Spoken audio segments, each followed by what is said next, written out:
Welcome to another exciting instalment of the ICC 5-minute auto pairing.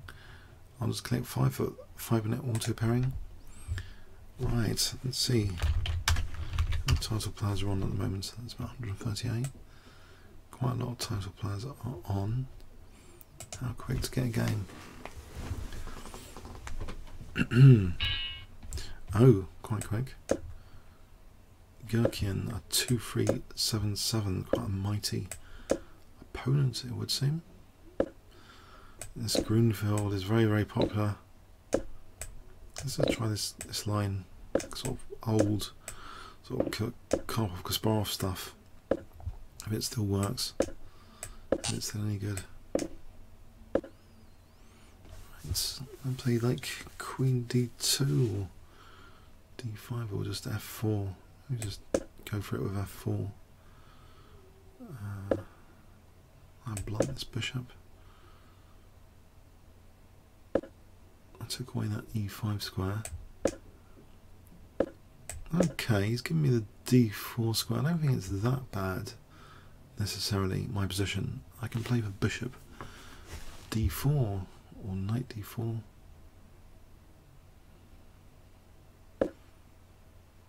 Oh, maybe it is. Ah, he's undermining my centre.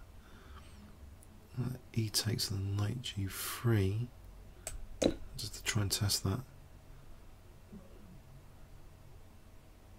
Mind you, then C3 will drop.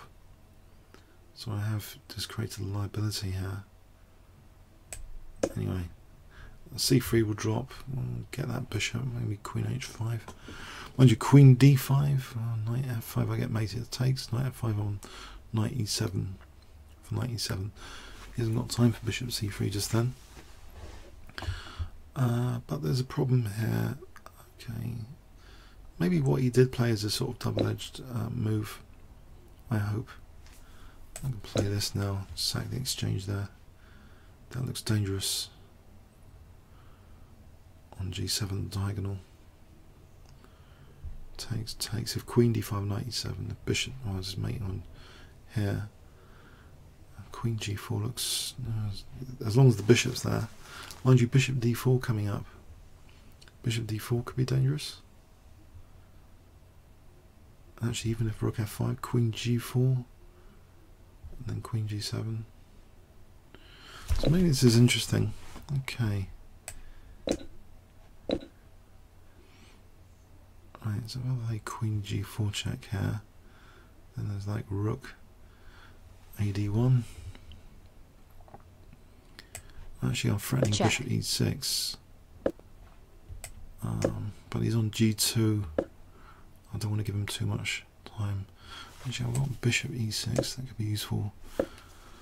Right, so now just if I can play for something on this diagonal, holding that G8 square, maybe Rook D7.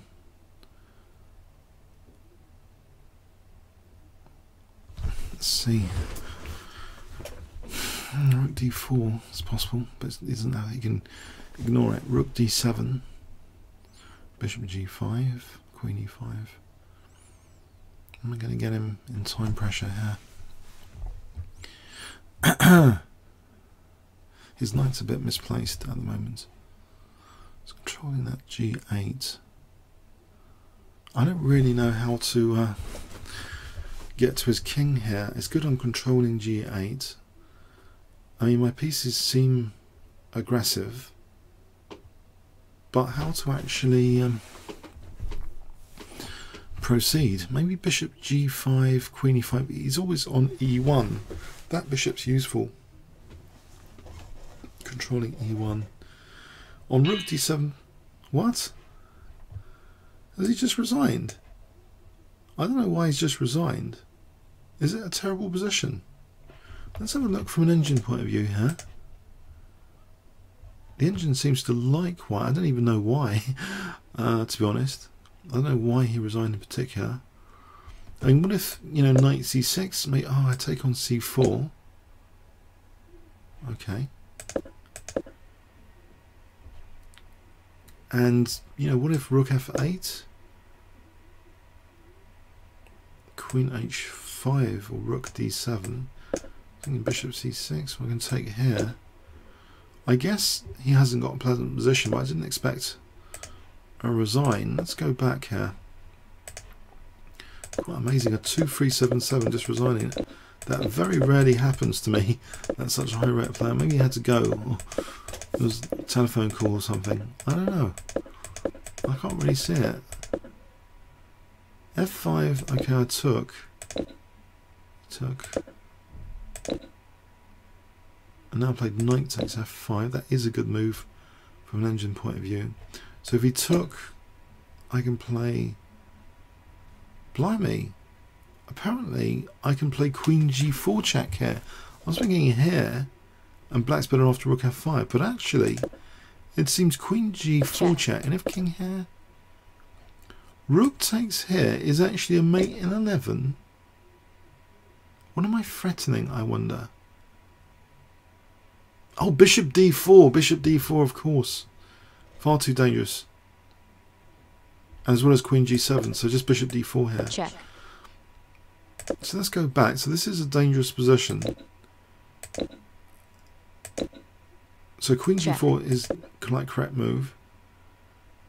I played instead of queen h3, bishop e6 soon. Rook d3. So bishop e6. Intriguing. I mean, I'm better, but there's a bit of a shocking resign there. Wow. Okay, I hope you enjoyed it. Comments or questions on YouTube. Thanks very much.